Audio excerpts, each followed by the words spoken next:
This is Willpower. Okay, well, I'm here with Paul Austin in Austin, Texas, to speak about psychedelics. And I'm so thankful to have you on the Willpower podcast, just leaning in with one of the leaders of the psychedelic renaissance. It's so good to be here. Thank you for coming over to my Airbnb.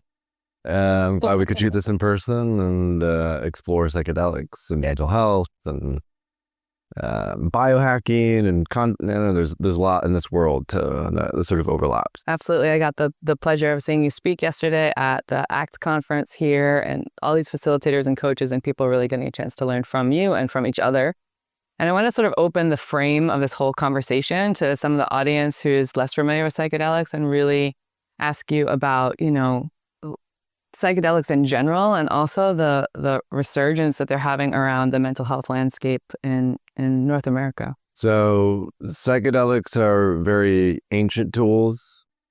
They're medicines or substances or drugs that we've worked with for, some people think tens of thousands of years, but archaeological evidence goes back to at least probably 3,000 to 4,000 years ago for their use. And in modern times, they become much more relevant and important for PTSD, depression, addiction. In the 1960s, when LSD was invented, that came on the scene. There were about 1,000 clinical papers that were published on the efficacy of LSD. But as many of us know, the counterculture happened. These drugs were banned, made illegal, made Schedule 1. And so only in the last decade or so has there been a resurgence of both scientific and cultural interest in psychedelics, specifically for mental health conditions. That's where much of the emphasis and focus is on, but also broadly for productivity and creativity and leadership and awareness and spiritual development, right? They're sort of multivariate in what they can do. Now, the word psychedelic is interesting. So it comes from two Greek words, psyche, meaning mind, and delos, meaning manifesting. And this word was more or less invented between an exchange that happened with Humphrey Osmond, who was a well-known medical doctor in the 1960s and really at the forefront of the psychedelic scene. And then Aldous Huxley, who's a very well-known writer who wrote Brave New World and several other incredible books. And they were going back and forth trying to finalize a phrase for psychedelics. Initially, when LSD was invented, it was actually called a psychomimetic, which means it would mimic these aspects of psychosis, which is an interesting thread that we can pick up later. But this word, mind manifesting, is where they landed on. And so now psychedelic sort of has that lens, because when we work with psychedelics, especially at higher doses, not just microdoses, they tend to open up our consciousness in such a way that allows what may be normally repressed or under the surface to come up and be looked at and be integrated. So currently, Oregon has legal psilocybin, so you can go to Oregon. They have legal psilocybin mushrooms. Colorado has legalized all plant medicine, so that's psilocybin, ayahuasca, San Pedro, iboga, I believe 5-MeO-DMT. And then New Mexico just recently medicalized psilocybin for a range of clinical conditions, PTSD, depression, addiction. I would expect within the next, 3 to 5 years, there will be FDA approval of some of these psychedelic medicines, whether it's MDMA for PTSD or psilocybin for depression. 61% of Americans now support legal psychedelic therapy. There were 8 million Americans who took psilocybin mushrooms last year.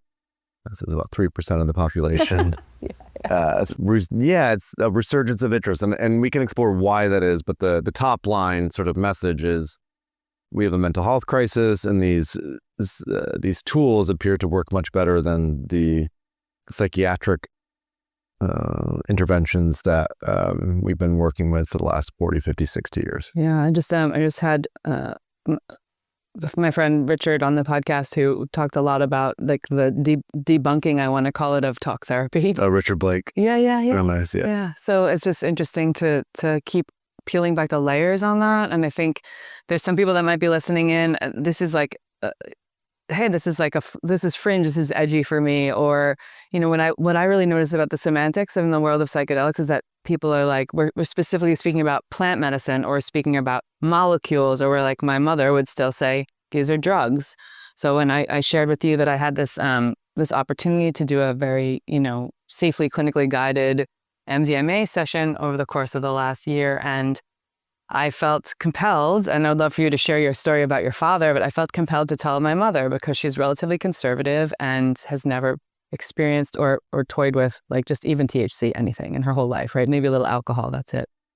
And in telling her about MDMA, of course, she's going to go to Google and double check and see what I'm doing and checking in if this is a good idea. And quite frankly, she would also be fine that I'm sharing that she was like, hey, maybe this is like SSRIs would be better, like getting on antidepressants, or why would you choose something outside of the periphery of something that doesn't feel like legal exactly. Right. And then in that exploration and her research coming back to me and saying, I just looked at this up and it feels like this is a rape drug. Like you're taking a rape drug. Like that's a very, that's like a caustic thing that she finds. And then I have to sort of wind her back down to speak to her about how it works and the ways it works. And then certainly not having as much knowledge as you do around the topic.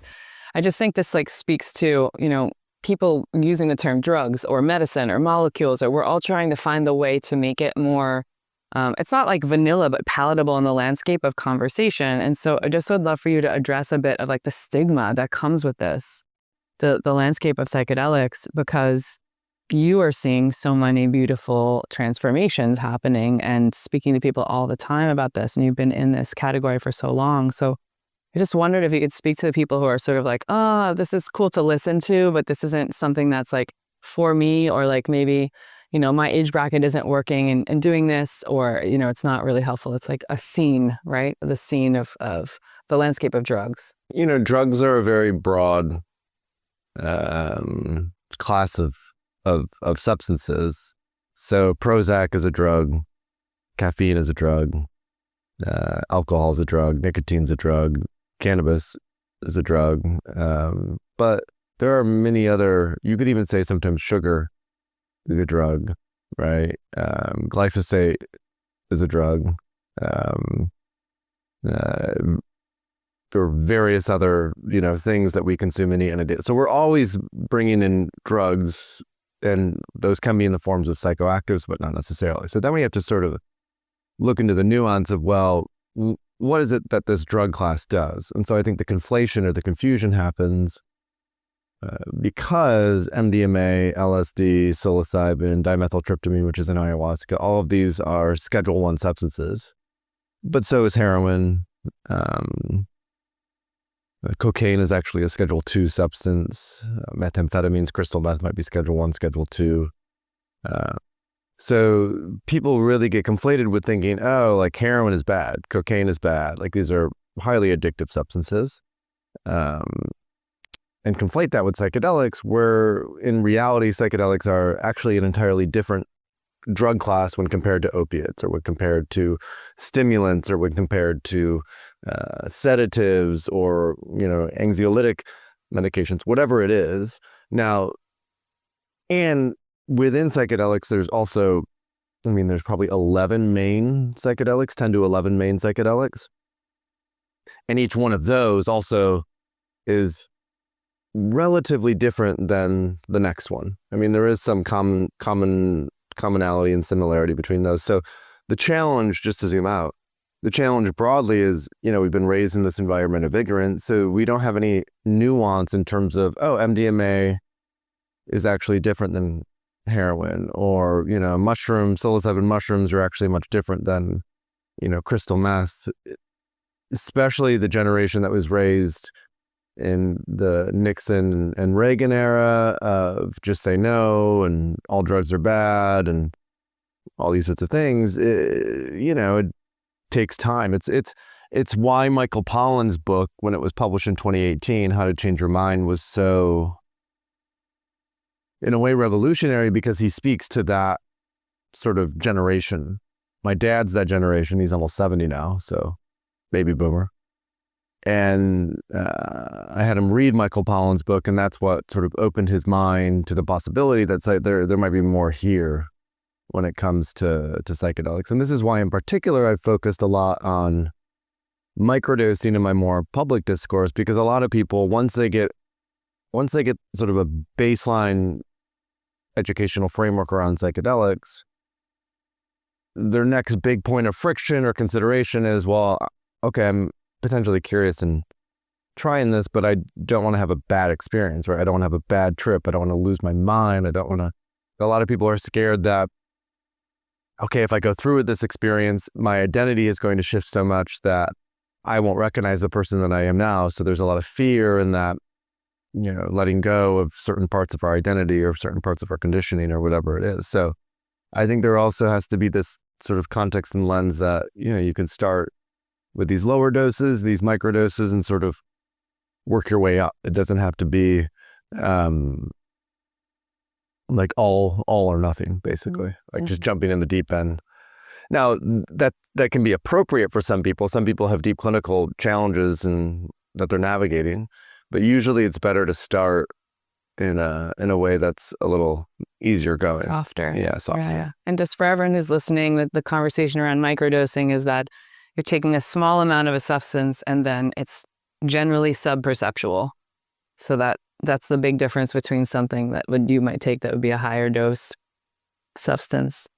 And playing in this landscape of so if you say there's like 10 or 11 big psychedelics are sort of being more talked about, do you feel like there's 4 or 5 right now that are like very on the scene and very practically applicable for people who are wanting to create some transformational change? I think it's a really lovely the story about just sending your father that book and then recommending that book to people who are like, hey, where do I start? Right? It's like perhaps with that book. And then perhaps microdosing is what follows after. And then the beautiful thing that you did speak about yesterday is that you kind of helped your father in the journey space, right? About how he decided to. And did that feel much like that step-by-step process? He read the book, he tried to microdose, and then there was an opportunity to do something further. Yeah, he was more open. And, he already has a lens of being interested in, brain health and longevity and, these sorts of things. So it sort of fell naturally into that flow of what he was interested in and curious about. And then when he started to microdose, he recognized that this is super safe and was helpful enough that he was open to it. Yeah. But I think to get to your question, like kind of what are the main psychedelics, I was counting on my hand when you asked that question. And I think there are like 6 that are most relevant. I'll name the 6 and then I'm happy to like talk about any detail specific to the 6. Ketamine, which is not a classic psychedelic. It's actually a dissociative anesthetic. It's been used in emergency rooms for probably more than 70 years now. It's one of the safest things that you can give, especially in an emergency room to a young kid. But they discovered about 25 years ago, 30 years ago, that it had antidepressant effects. And so ketamine is approved by the FDA for treatment-resistant depression, and it's very legal. It's a Schedule III substance. You can get it in any state, and a lot of people are actively working with ketamine. The trade-off with ketamine is that it has a higher potential for addiction compared to the classic psychedelics. It's shorter lasting, and it's often a great starting point, but it's not the place to like get stuck at for a lot of folks. And I think people, especially if anyone's coming from a background of like recreational drug use or alcoholism or addiction, right? Like ketamine is usually not ideal because it can have this propensity for addiction. Then we have MDMA, also commonly referred to as ecstasy. MDMA is the pure form, and that will likely be approved by the FDA to treat PTSD in the next couple of years, we hope. We thought it was going to be approved last year. It got to the FDA's desk, but they ended up rejecting it for a number of reasons, which I won't go into on this episode. But MDMA is really nice. It's very soft. It's a heart opener. You had mentioned that you had worked with it.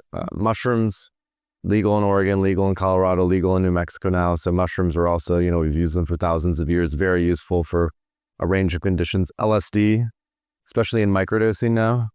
LSD is becoming, I mean, it's always been quite prominent, but it's becoming more prominent in sort of the leadership wellness scene. There's not as much clinical research on LSD in more modern times because it's a 12-hour experience. And then you have ayahuasca, this tea that's in the Amazon, which I'm sure many of your listeners have heard about. A lot of purging, a lot of detox. It's often used within a shamanic context. And then ibogaine, or iboga. So iboga is a root bark from Gabon that's been used by the Bwiti tribe. And they discovered it had, in the 1960s, they discovered that it had pretty insane properties to immediately interrupt opioid dependence. And so it's been used for addiction and now for brain treatment. And Texas is working on a bill right now that would fund a massive amount of clinical research on ibogaine for opioid dependence and TBI. So ibogaine is something that I haven't, I've drank ayahuasca, I've sat with, mushrooms and taken a lot of LSD and sat with MDMA and I've done therapeutic work with ketamine. But ibogaine and iboga I've not worked with yet. Those are sort of it is the most intense psychedelic. It can last for up to 24 hours at times. And the peak is usually 8 hours long with something like ibogaine. So it's like not something people should step into the psychedelic realm. I mean, to start, unless they have something clinically going on that makes sense. Yeah, I would say most people who are pulled into ibogaine as their first sort of psychedelic or plant medicine that they're working with, they're pulled into it because they have a pretty gnarly opioid addiction and nothing else is working. And if they don't do something quickly, there's a high risk that they'll overdose. And so it's like, well, go do ibogaine, But people who are pretty healthy and well and are just looking for like support with trauma healing, usually there are other substances that are better to start with. I think the other consideration, even for something like TBI, traumatic brain injury, I talked about a clinical research that was carried out by Stanford last year where they showed that one single treatment of ibogaine healed the TBI of 30 different special ops vets. Even with TBI, I think there's more utility in starting with psilocybin first. And then because psilocybin also has a pretty substantial effect on traumatic brain injury because it's just safer in many ways. Less risk. And it feels like less intense in some ways. So like start somewhere softer and then work your way depending on if what's working and what's not for you. Totally. Well, the thing that's so interesting to me about the whole category as well is like watching the evolution, being part of it. Like a lot of this microdosing of LSD and whatnot's happening in the biohacking scene where people are using it like performance enhancement or even it's like not a psychedelic, but just people with like methylene blue all day long and like really working in the nootropic world. So I think that left the door open and became a bit of a gateway. More of the microdosing and psychedelics have come into the purview of all these biohackers, now health optimizers. There's so much conversation. Like you're speaking about, there's a lot of posting and sharing about the politics around ibogaine in general in Texas and beyond. And it's all so fascinating. And at the same time, what I see, in certain circles, because I'm rolling around in enough of them and I've definitely worked in spaces with like my breathwork, cold exposure, and just holding space and being in service at various different ceremonies and weekends and working with these medicines. But what I'm seeing, and I'm sure you see this as well, is like there's a faction of people that are really trying to lean into it for, I don't want to say curative, but just like mitigating symptoms, opening their mind to things, building creativity and getting out of some trauma that they're navigating from something in their life. I would even classify that as like neuroplasticity. It's like they're looking to be more plastic adaptable. Yeah, absolutely. And there's a beautiful opening and expansion. And at the same time, I have even friends that are like every other weekend going to an ayahuasca ceremony and like leaning into these things or carrying around ketamine nasal spray all the time. And this is, again, people who I love and people who have various different things. And I think everyone, I'm an advocate and a libertarian in the way that people should decide what they want to do for their own bodies themselves. But do you feel like there's a critical crossing the line moment that happens quite often of people just sort of where it becomes overuse or like we haven't even spoken about integration, but lack of integration of things that are coming up in these spaces? And like, how are you seeing that from a percentage standpoint or outside the circles of people that are really trying to stick to the clinical work in these realms? Right. So when I'm hearing this question is like, what's the Where do we draw the line on? I'm like, what does Paul Austin say is safe and good, and who's abusing things? One, I mean, there's what's the line of recreation? That's what. Yeah. Right, because some of the most profound experiences someone could have, like I love to dance, right? So like on the dance floor with a heart opener, like MDMA or 2CB, and some people would look at that and go, oh, they're not doing the shadow work, or they're not crying their eyes out, or they're not really doing the deep healing. They're just taking drugs and having fun. Whereas the subjective experience of that person who's taking MDMA or 2CB and dancing, it's joyous. It's it's a really beautiful experience to have. It's why I think rave culture has caught on so much, because there's this sort of group ecstatic experience with rave culture that we biologically crave, that we need, right? And as you mentioned, there are people who go around and it's like, I don't drink alcohol, but I will snort a lot of ketamine, and so ketamine's become this new dissociative, this new way to numb. And in most cases, it's not problematic, but in some cases, it's quite problematic, right? And it's often dependent on the person and how they're coming into it and what the relationship is with it. So it's partly drug dependent as well, because, in talking about ibogaine, no one's going to go to an ecstatic dance party and do that. For the most part, right? There are some people, you'd be surprised. Like, I'm sure there are some kind of people who buy it online or like, I'm just going to try this out. But a lot of people who I know are working with iboga or ibogaine are going into clinics. Or same with ayahuasca. You're not going to drink ayahuasca, right? And go to a party. Right. Now, the other point you brought up is some people are drinking a lot of ayahuasca. Yeah. Right.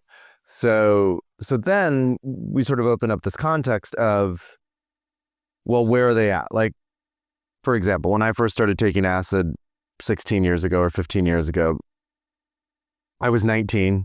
I was just ending my sophomore year in college, and I found LSD and I was like, oh, this is like, it's fantastic. And so over the next 2 years, I probably did LSD 20 times. Mushrooms a couple times as well.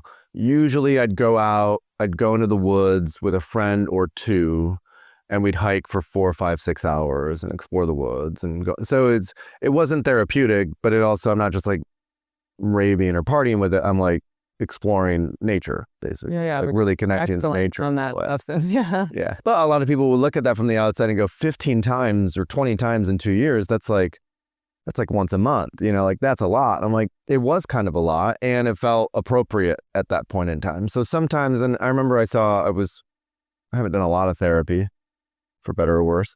But I saw a therapist for about 6 months when I lived in New York years ago, and I was going through a pretty tough time. And she's like, well, what about drinking ayahuasca like once a month until you feel like it's cleared and, there's space on the other end and, you're more open. She's like, I know some people who, when they get into medicine work for the first year, they'll do intense, once every couple weeks, because they really need that support and that sort of neuroplastic foundation. And then if they have the right support in their corner, okay, it sort of starts to tail off. But I do think we can't just blanket look at people who are drinking a lot of ayahuasca and going, like, that's wrong. No. Yeah. I also have friends who have drank ayahuasca over 700 times. And this person in particular, I've actually had him on the podcast before. He was a facilitator with the Santo Daime. So he was facilitating hundreds of ceremonies. And so whenever you're facilitating, you're drinking medicine and going with it. And he's a very well-to-do executive coach who works with incredible leaders and founders. And it was helpful for him at that time, but he's not any worse off for having done it, right? I see other people who they're on like their 300th ceremony, and you're like, and you still act like that, like you still show up like that, where it is sort of this. I don't mean to laugh, but I also think it's like, yeah, there's other things. You see behaviors that potentially they might have that you're like, hey, I know you well, this behavior is not serving you, and you're still really stuck in this behavior. Right. And so the fascination is with like the transcendent state rather than the lived, changed, tangible experience. And so one of my sort of spiritual teachers and mentors will often talk about this dichotomy between transformation and transcendence. So oftentimes in the psychedelic space, there is a sort of unhealthy attachment to this transcendent state. Zach Leary was talking about this in his talk yesterday. I don't know if you caught it, but he opened up by talking about how we love peak experiences. So we become very attached to these peak experiences. We want to keep going back into these peak experiences because we think, oh, with just one more insight or one more download or one more aha, I'll have the thing that will fix me, right? Compared to transformation, which is, I want to lean into the discomfort. I want to be, I kind of want to be up against the crucible of what it means to kind of work with these parts of myself that I haven't looked at or that are a part. I want to take spaciousness I'm going to seek out a coach or a mentor or a teacher or a guide who will help me really to make sense of this is the way that I think about it. I mean, that could be therapeutically, it could be from a coaching lens, but just the sense-making process as we're navigating this and use it as a really, as an opportunity to really lean into it and be transformed through it rather than the more, transcendence is necessary. I'm not saying that's a bad thing, but the attachment to it creates almost a disassociation or what some people may refer to as like spiritual bypassing. Yeah. Where everything is love, everything is light. The old opium chasing the dragon. Chasing the dragon a bit, yeah. Right. I think another phrase that I've heard is some people take so many psychedelics that their head falls open. Not actually, but it's like, it is, psychedelics facilitate openness, right? They facilitate, they introduce a lot of chaos and entropy and even destabilization into the neurological system, which is why they're so useful. But if that chaos isn't balanced with focus and behavioral change, then it can sometimes be disorienting and people just sort of, don't come back.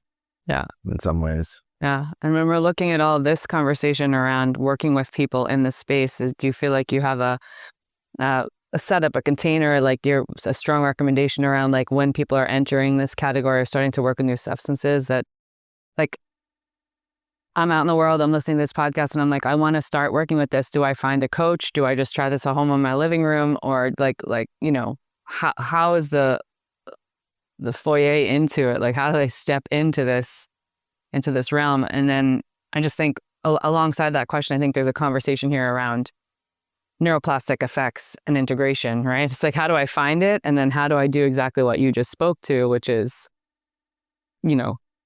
pull all the information in and do some of the, let's say, quote unquote, work around creating effective change in the body. Right. Or in your life, right? In your lifestyle. If someone's coming to it because they want to navigate, explore some more, like perhaps they think they have trauma around something, or they want to just change the way that they're living in the world. So the foray in is, I think it's reasonably straightforward. It's more legal, more accessible now than it's ever been before. There are, depending on where an individual is at, it may be ketamine that someone starts with. There are a lot of in-person clinics that people can go to. There's a company that we've collaborated with called Mind Bloom that does telemedicine ketamine, where they will ship ketamine to your home and connect you with a virtual coach that you can work with. So I find ketamine, and there are there's one called Joyous that focuses on microdoses of ketamine if someone wants to wean off Prozac or Lexapro or some of these SSRIs.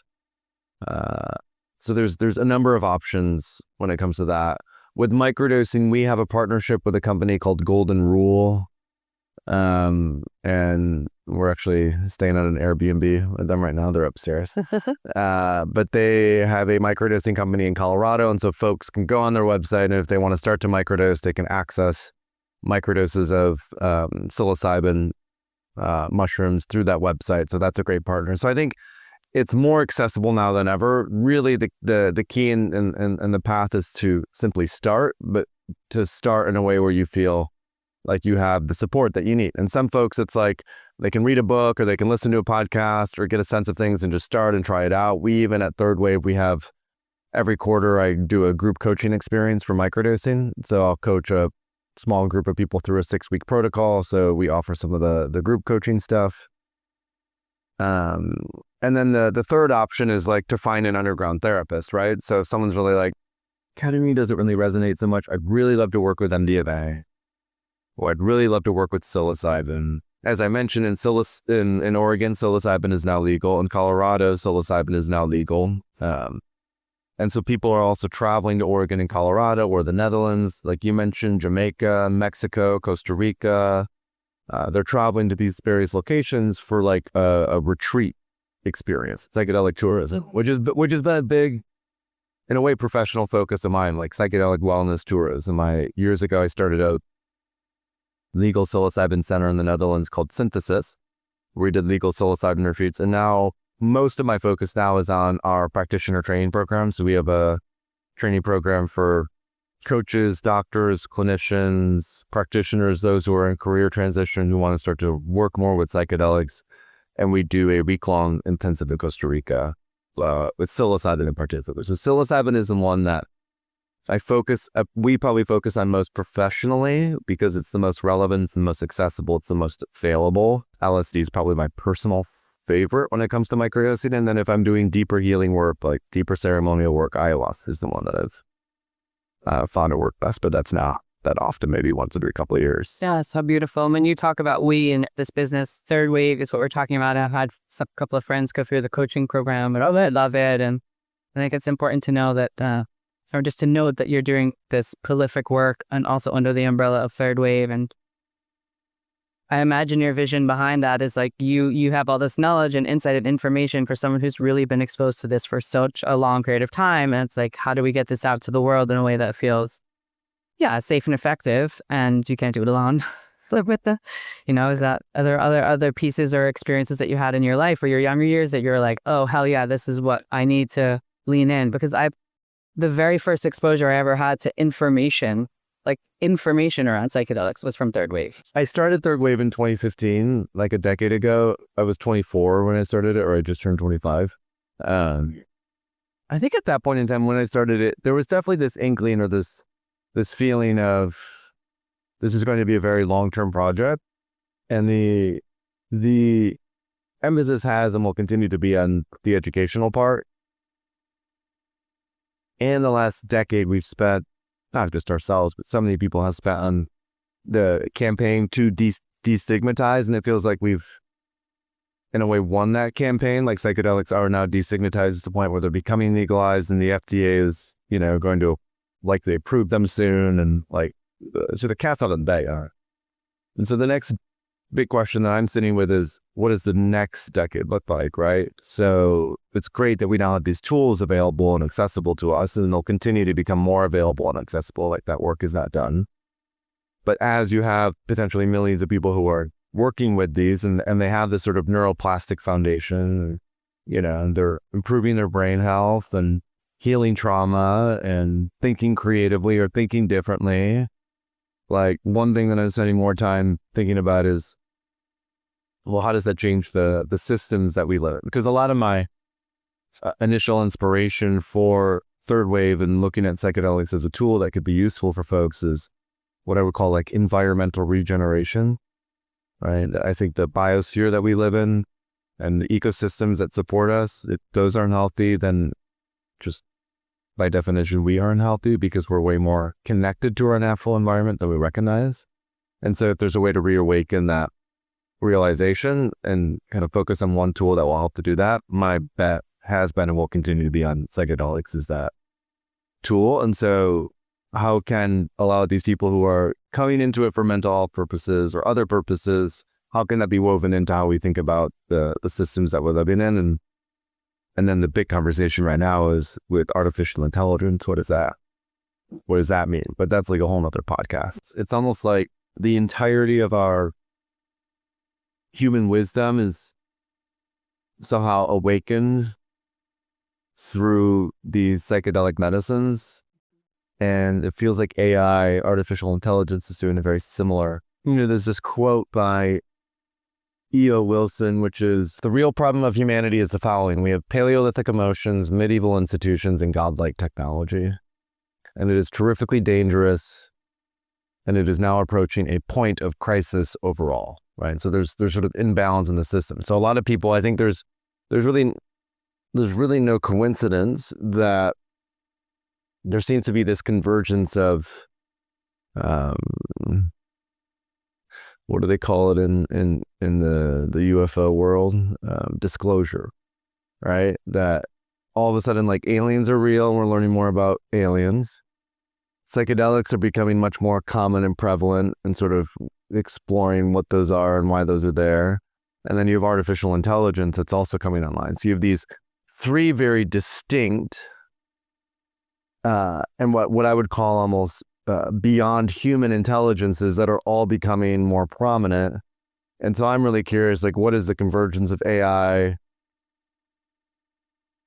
like alien intelligence, artificial intelligence, and ancient intelligence? What happens when these three become more integrated? And it's a little bit like, what's that expression? Like everyone's going to get their, like, it's kind of like breaking the brain, you know? It's like, I think culturally right now, it feels like our perception of reality is sort of getting turned on its head. Yeah. It reminds me, this is like maybe a silly correlation in some ways, but it is this like yogic text where Arjuna is on the battlefield and it's like all the brothers are fighting against each other. And it's like the gods come down and say, and he says, I don't know how to make this decision. Are we going to go to war with each other? This is like family on one side and friends on the other. And I think this is the Bhagavad Gita. Yeah. And he's like, show me everything so I can get the answer. And then the, gods are like, everything? You sure you want everything? Right. He's like, yeah, show me everything. And instantaneously they show him everything. And he's like, make it stop, make it stop. So there's some kind of thing that is like, how do we put that all in a mixing bowl and actually make a recipe for something amazing and beautiful versus fear? Well, there's this older gentleman now, he's in his 80s, Stuart Brand. So Stuart Brand was a merry prankster with Ken Kesey in the 60s. Mm-hmm. He ended up starting something called the Whole Earth Catalog, which was like Google before its time. Steve Jobs was like a huge Stuart Brand fan, huge Whole Earth Catalog fan. And then Stuart helped the personal computer revolution, like very influential in psychedelics, this relationship between psychedelics and Silicon Valley computer technology and intentional communities, like off-grid living, basically. And he just had a documentary that was published about his work 3 or 4 years ago because he started a new company called Colossal Biosciences, which is bringing back the woolly mammoth. You've probably seen this, reading about this. And so the title of the documentary is we are, what is it? We are gods, basically, or we are as gods, so we might as well get good at it. And so I think this is sort of the emerging, what you could call lens or invitation or excitement at this moment in time. It's like all of these tools, for lack of a better term, that facilitate stabilized states of enlightenment are becoming more and more available to all of us. So a lot of people, when we didn't get that deep into this, but when people talk about why are psychedelics so useful, a lot of it is this mystical experience, right? This connection to God, source, oneness, the universe, nature, something greater than oneself seems to have these like really potent long-term changes and behavioral changes that happen. So if it's not only that, but we have, contrast therapy, we have neurofeedback, like there's this neurofeedback program called 40 Years of Zen, where it's like you go do neurofeedback for 5 days and you have the brain of a monk who's meditated for 40 years. And in fact, what's really interesting about that is Johns Hopkins has done research on this where they compare, using fMRI scans, they compare the brain of a long-term meditator who's been meditating for 30 or 40 years to the brain of someone who is on a high dose of a psychedelic. And they're very similar. And does that is that while someone's in the psychedelic space, but when they're out?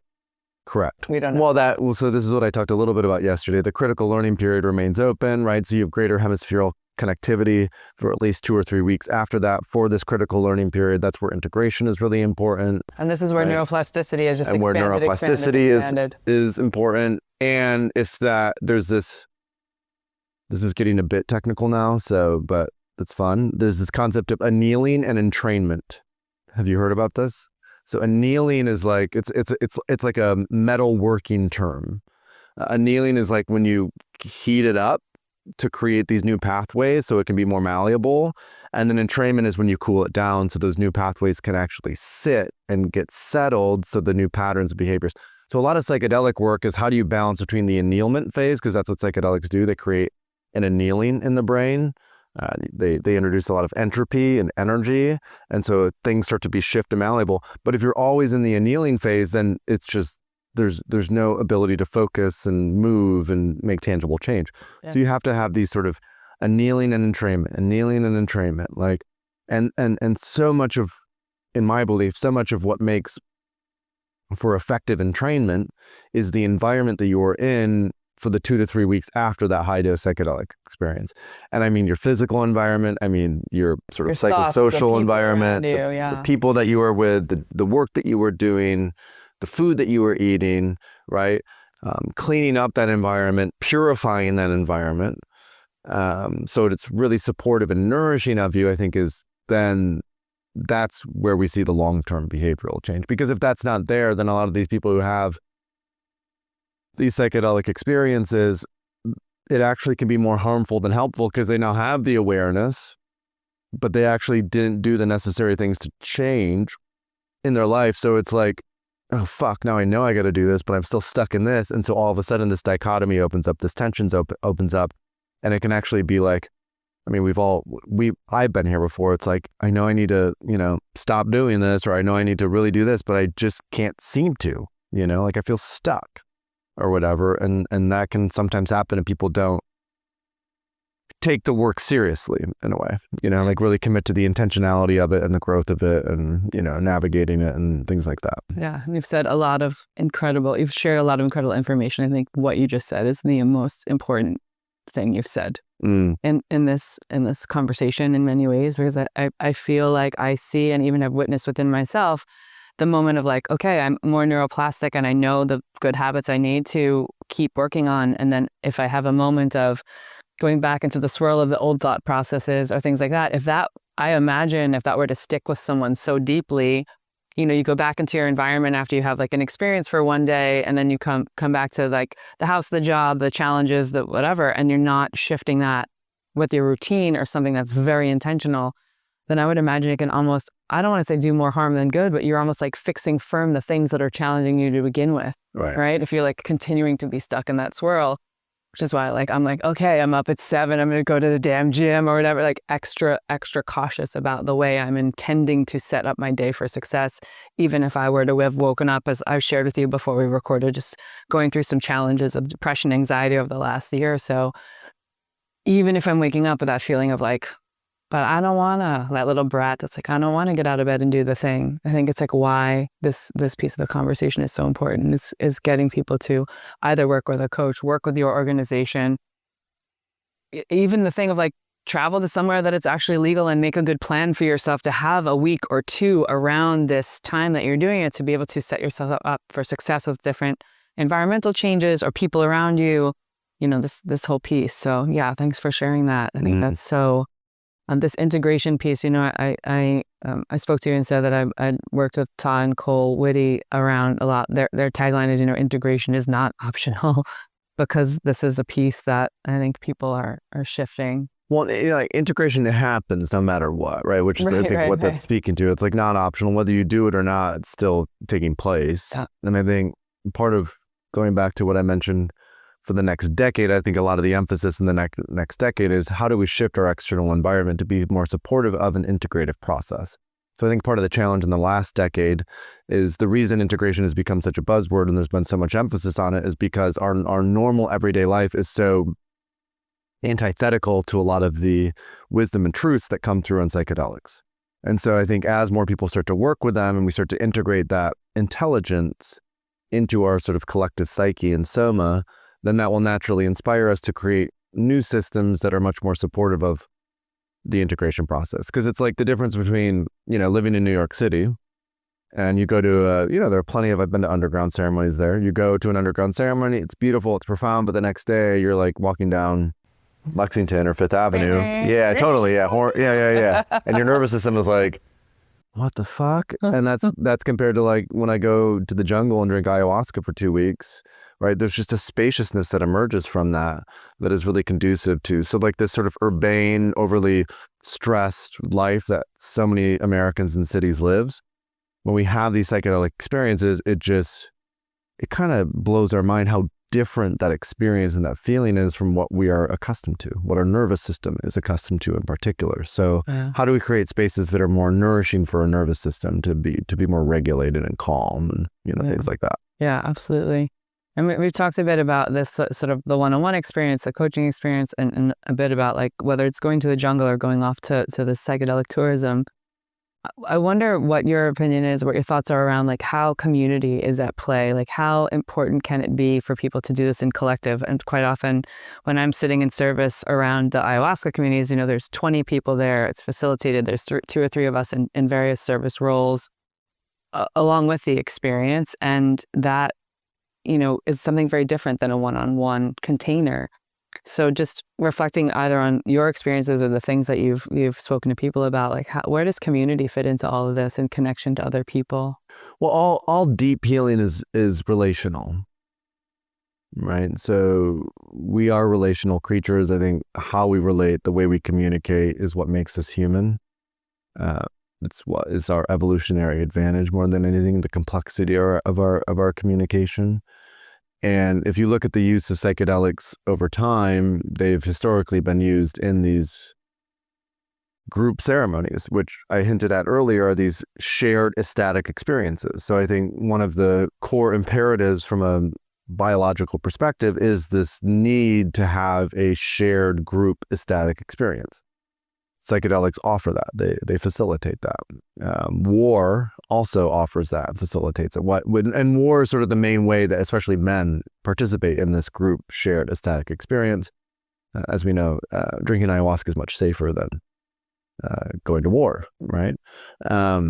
So we have these shared group experiences of ecstasy, and then what emerges from that is these relational bonds and these deep connections. So although there is a lot of emphasis right now on the one-to-one psychotherapeutic clinical use, for example, with MDMA or ketamine or psilocybin, what my hypothesis and what I notice is probably 10% of people who come into this work or experience will just, they'll go into the purely clinical route, 10 to 20%. I think the vast majority of people will still tend to come through communities, underground, or maybe as it becomes legal and above ground. And I think in the next decade, like a huge part of this integration process is there will be more and more what are called psychedelic churches that are set up. So this is one of the, because the United States has such strong protections for religious freedom, there are 2 syncretic ayahuasca churches, the União de Vegetal and the Santo Daime,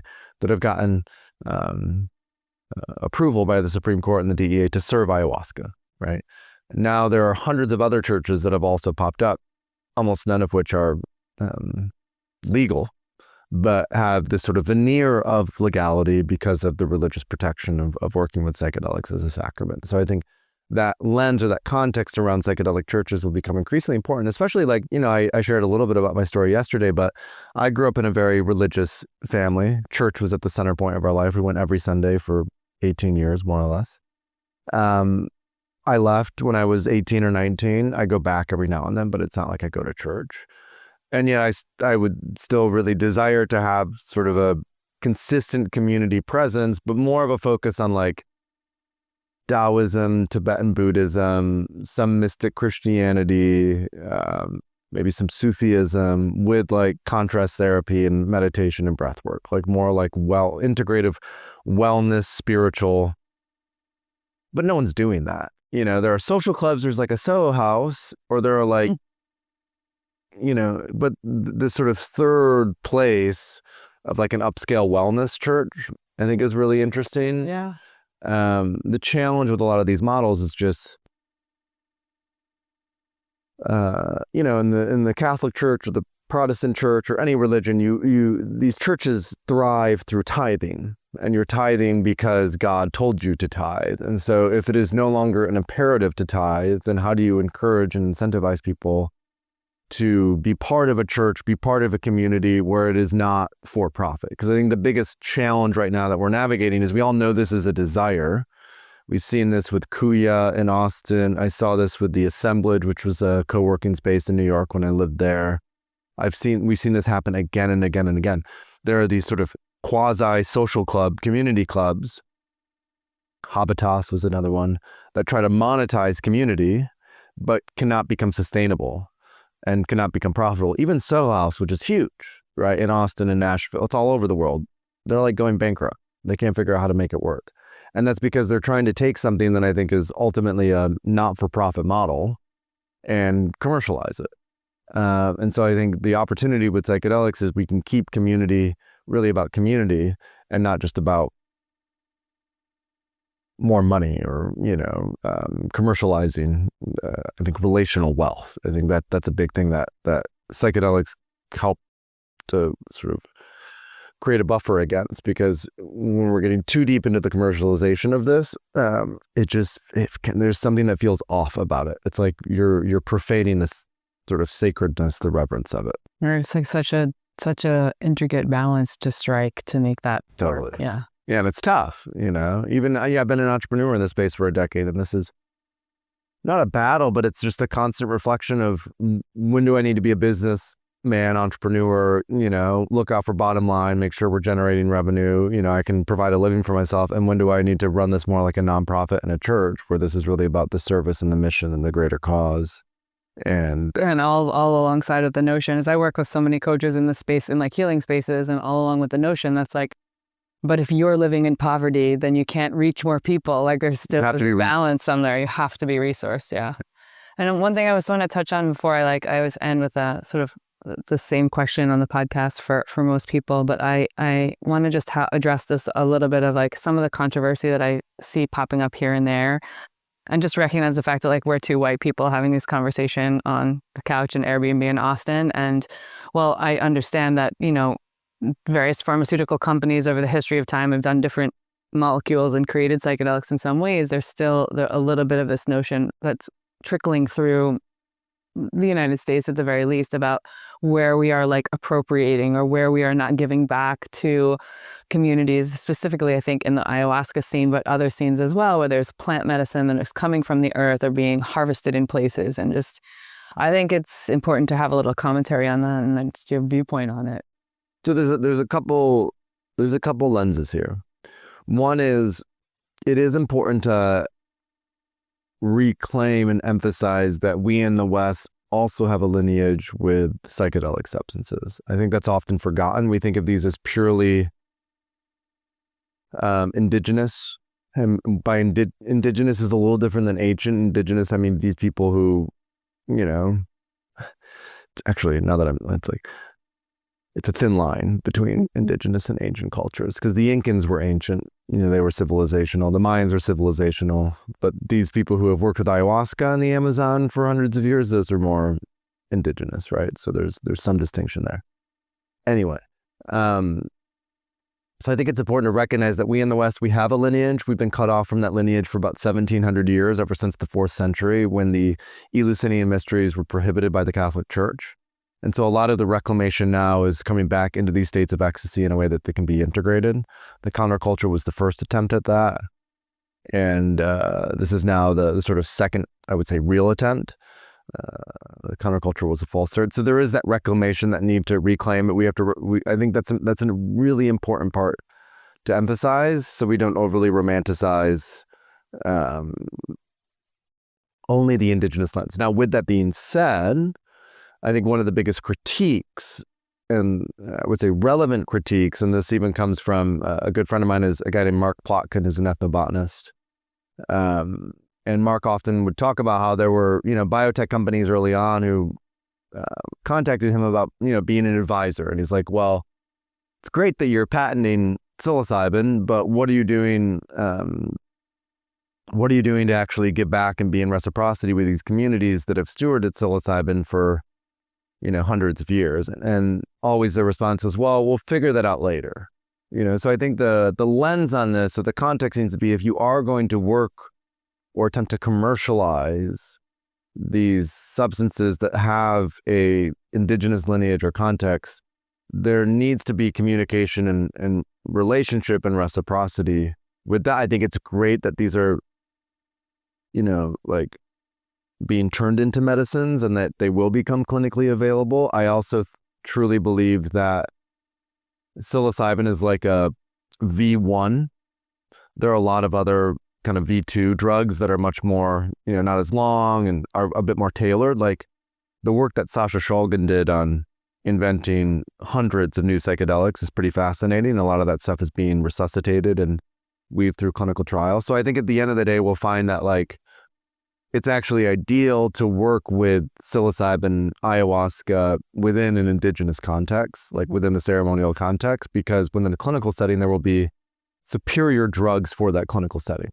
I don't know if my estimation and my understanding is that a lot of the ancient substances are not ideal for clinical settings because there's a lot more cosmology and context that is necessary around them. So that's a bit of a winded response, but no, but I think so. Sort of general context. Beautifully said, and across the board there. Thank you so much for sharing all of this. It's so incredible to really like sit down with you and like open your brain, get all that robust information out of it, and just for all the work that you've done with Third Wave and for so many people in the world.